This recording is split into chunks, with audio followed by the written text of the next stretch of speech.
Hello and welcome back to my channel everyone. जैसा कि हमने कल बात की थी, हमने बहुत सारे एग्ज़ाम्स को टारगेट करने के बारे में सोचा है। हम आप मेरे जैसे आप लोग बहुत सारे ऐसे बच्चे होंगे जो लोग कई गवर्नमेंट एग्ज़ाम्स की तैयारी कर रहे होंगे। जैसे मैं भी अभी प्रेजेंट में एमटीएस की, टीएसएसबी, एमटीएस और कई ऐसे गवर्नमेंट एग्ज़ाम्स हैं जिनकी तैयारी कर रही हूँ। अगर आप भी मेरे तरह स्टूडेंट हैं और इन एग्ज़ाम्स की तैयारी कर रहे हैं तो होप सो आपके लिए ये वीडियो काफ़ी हेल्पफुल रहेगी। आपको ये पता होना चाहिए, कोई भी एग्ज़ाम देने से पहले आपको ये पता होना चाहिए कि वो एग्ज़ाम कितने नंबर का आने वाला है और उसमें कौन कौन से सब्जेक्ट्स हैं। जैसे मैंने लिख रखा है कि एमटीएस में 200 नंबर का पेपर आता है, ये आप सभी को पता होगा। ये बहुत छोटी सी चीज़ है जो आप लोगों को पता होना बहुत ज़रूरी है। एमटीएस के एग्ज़ाम्स में 200 नंबर का पेपर आता है। इसमें आपने देखा होगा मैंने 2 पार्ट्स में बांटा है, 120 और 80। 120 जो क्वेश्चंस होते हैं इसमें मैंने वो सब्जेक्ट्स लिए हैं जो थोड़े हार्ड होते हैं और जिन्हें डील करना थोड़ा मुश्किल होता है। जैसे मैंने सब्जेक्ट लिया है मैथ्स, रीजनिंग और जीके। जैसे कि आपको मेरे को जैसे मैं आपको बताती हूँ। जैसे मैंने इन 120 क्वेश्चंस में मैंने इसमें लिया है मैथ्स, रीजनिंग और जीके। इन तीनों के 40-40 मार्क्स के आएंगे और ये तीनों सब्जेक्ट बहुत इंपॉर्टेंट होते हैं जो इससे बच्चे डर भी जाते हैं और जिसको बच्चे अच्छे से नहीं करते। बाकी इनमें हमारे आते हैं हिंदी, इंग्लिश और हिंदी।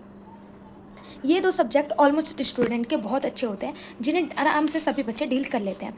बट इन तीन सब्जेक्ट्स को जो बच्चे अच्छे से डील कर लेते हैं सिर्फ वही बच्चे आगे बढ़ पाते हैं। और बहुत से स्टूडेंट्स होते हैं जो इन 3 सब्जेक्ट्स को बहुत कम पढ़ते हैं या बहुत कम ध्यान देते हैं इन पे। केवल जितना हो सकता है या जितना उन्हें आसान लगता है उतना ही वो इन पे ध्यान देते हैं, जो उनकी बहुत बड़ी मिस्टेक होती है। ये छोटी छोटी सी मिस्टेक्स, सिली मिस्टेक्स हमें आगे एग्ज़ाम्स क्लियर करने में दिक्कत लाती है।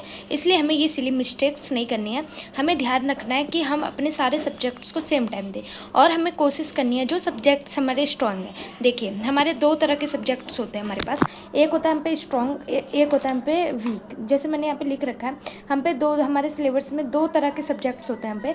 एक हम पे होता है वीक पॉइंट्स हमारे और एक होते हैं स्ट्रॉन्ग पॉइंट्स। स्ट्रॉन्ग सब्जेक्ट्स होते हैं और वीक हमारे सब्जेक्ट्स होते हैं। जो वीक सब्जेक्ट्स होते हैं उन्हें हमें छोड़ना नहीं है। जैसे मेरा वीक सब्जेक्ट्स मैथ्स है, तो मैथ सब्जेक्ट्स मेरा वीक होने के कारण इसका मतलब ये नहीं है कि मैं मैथ सब्जेक्ट को छोड़ के और सब्जेक्ट्स पे ज़्यादा ध्यान दे दूँ। ऐसा नहीं करना है, हमें बिल्कुल भी ऐसा नहीं करना है, क्योंकि ऐसे बहुत, जैसे हमारा मैथ्स है हमारा वीक सब्जेक्ट है, लेकिन अगर हम उसे ज़्यादा से ज़्यादा टाइम देते हैं तो उसमें हम अपना अच्छा स्कोर कर सकते हैं। ऐसे ही आपको भी ध्यान रखना है। जैसे मैंने लिखा है मेरे स्ट्रॉन्ग सब्जेक्ट्स हैं हिंदी, इंग्लिश और रीजनिंग। इन तीनों में मैं अच्छा स्कोर कर लेती हूँ और इन तीनों में मैं अच्छा खासा कर लेती हूँ। रीजनिंग में मुझे थोड़ा टाइम लगता है, बट वो सभी बच्चों को ऑलमोस्ट रीजनिंग कर लेते हैं। बट सभी बच्चे एक सिली मिस्टेक्स करते हैं या उन बच्चों में एक ही प्रॉब्लम होती है कि वो लोग रीजनिंग में ज़्यादा टाइम लेते हैं, जो कि मैं भी करती हूँ। बट हम अगर रेगुलर रीजनिंग को करें तो हमारे धीरे धीरे चीज़ें हमारे माइंड में बैठ जाती हैं, जिसके कारण हमारे रीजनिंग में छोटे छोटे मिस्टेक्स और छोटे छोटे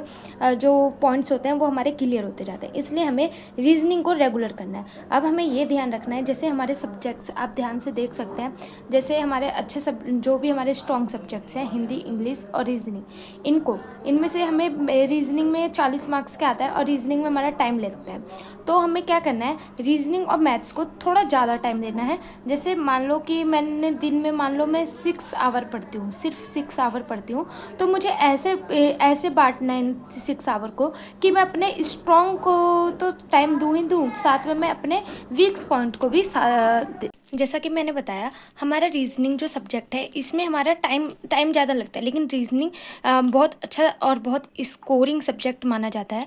अगर हम रीजनिंग को ध्यान से पढ़ें और उसको ध्यान से नोट करें, ध्यान से उसको याद रखें तो वो आराम से हो जाता है। हिंदी इंग्लिश बहुत जैसे मैंने बहुत टाइम से गवर्नमेंट एग्ज़ाम्स की तैयारी कर रही हूँ। आप में से कई बच्चे ऐसे होंगे जो एग्ज़ाम्स की तैयारी कर रहे होंगे काफ़ी देर से, और आप लोग, ऐसा तो नहीं है कि आप लोग नए नए हैं, आप लोग ने 12th किया है, आप लोग अभी बिगिनर हैं, वो मैं मान सकती हूँ। बट आप लोगों ने हिंदी इंग्लिश पहले से पढ़ी हुई है तो आपको उसका आइडिया होगा। इसलिए आपको क्या करना है, हिंदी इंग्लिश को उतना टाइम नहीं देना। हिंदी इंग्लिश में सिर्फ आपको उस पार्ट में टाइम देना है जिस पार्ट में क्वेश्चंस ज़्यादा पूछे जाते हैं और जिस पार्ट को हैंडल करना थोड़ा मुश्किल होता है। जैसे इंग्लिश में वोकैब हो गई, हिंदी में भी वोकैब सेक्शन हो गया, इनको थोड़ा हैंडल करना या इनको थोड़ा, इनमें हमें दिक्कत होती है क्योंकि हम ये पहले से पढ़ते हुए नहीं आ रहे होते हैं। और जो भी है, हमें हिंदी इंग्लिश में रेगुलर एक चीज़ करनी है, हमें रिवीजन करनी है, ज़्यादा से ज़्यादा वोकैब करनी है और उसको ज़्यादा से ज़्यादा हमें प्रैक्टिस करनी है जिससे वो चीज़ें हमें याद रहे। और रीजनिंग और मैथ्स को अच्छा करने के लिए सबसे अच्छा तरीका हम पे यही है कि हम उसको ज़्यादा से ज़्यादा टाइम दें और अपने वीक पॉइंट को वीक ना रहने दें और उसको स्ट्रॉन्ग करके अपने, हमें ये ध्यान रखना है, वीक सब्जेक्ट्स हो गए हमारे, स्ट्रॉन्ग सब्जेक्ट्स हो गए। अब आता है जीके। जीके बहुत ज़्यादा लेंथी सब्जेक्ट माना जाता है और बहुत ज़्यादा इसके अंदर बहुत कुछ हमें पढ़ना पड़ता है, बहुत सी चीज़ें हैं, पर हमारे पास जब टाइम कम होता है या हम कुछ गवर्नमेंट्स एग्ज़ाम्स की जब तैयारी कर रहे हैं तो हमें उसमें बार बार पूछे जाने वाले हैं और उसके पैटर्न को ध्यान में रख कर ही जीके पढ़ना होता है, क्योंकि हम जीके बहुत बड़ा सब्जेक्ट है जिसमें हम सब कुछ नहीं पढ़ सकते, हम पे इतना टाइम नहीं होता कि हम सब कुछ पढ़ें। इसलिए हमें ध्यान रखना है कि हम सब कुछ ना पढ़ के सिर्फ इंपॉर्टेंट चीज़ पढ़ें जिससे हम ज़्यादा से ज़्यादा स्कोर जीके में भी कर पाएँ। जैसे only importance and repeated topics पे हमें ध्यान देना है। पॉलिटिक्स और मॉडर्न हिस्ट्री बहुत क्वेश्चंस पूछे जाते हैं इन दोनों में से, ज़्यादा से ज़्यादा स्टैटिक्स जीके में से। इकोनॉमिक्स में से बहुत कम क्वेश्चंस पूछे जाते हैं। अब देखिए जैसे हम धीरे धीरे साथ में तैयारी कर रहे हैं तो मैं आपको साथ के साथ बताती जाऊंगी कि इकोनॉमिक्स में से कौन से टॉपिक्स हैं जिनमें से पूछे जाते हैं, जिनमें से चांसेस ज़्यादा होते हैं पूछने के, और वो टॉपिक्स हम लोग साथ में मिलकर करेंगे। और आई होप आपको मेरी वीडियोस अच्छी लग रही होंगी। अगर आपको मेरी वीडियोस अच्छी लगती हैं तो आप प्लीज़ मुझे कमेंट में ज़रूर बताएं। और आज हम इसी वीडियो में अपने सिलेबस का भी ध्यान रखेंगे। जैसे मैंने आपको बता दिया कि हमारे एग्ज़ाम्स कैसे होता है और एग्ज़ाम्स कितने नंबर का होता है, कैसे हमें उसे डिफाइन करना है। अब हमें एक चीज़ इसमें ये देखनी है, पहले हमें अपना पूरा सिलेबस ऐसे लिख लेना है। जैसे मैंने जब डीएसएसबी का और एग्ज़ाम्स दिए थे तब मैंने लिखे हुए थे, और डीएसएसबी ऑलमोस्ट सभी एग्ज़ाम्स में अपना सेम पैटर्न यूज़ करता है, सेम सिलेबस यूज़ करता है, और वो अपना सिलेबस नहीं देता है। ये उसकी बहुत बड़ी बात है कि वो अपने किसी भी एग्ज़ाम्स में सिलेबस नहीं देता है। वो अपने पिछले पैटर्न्स को ध्यान में रखकर या लेटेस्ट चीज़ों को ध्यान में रख के ही क्वेश्चंस पेपर बनाता है।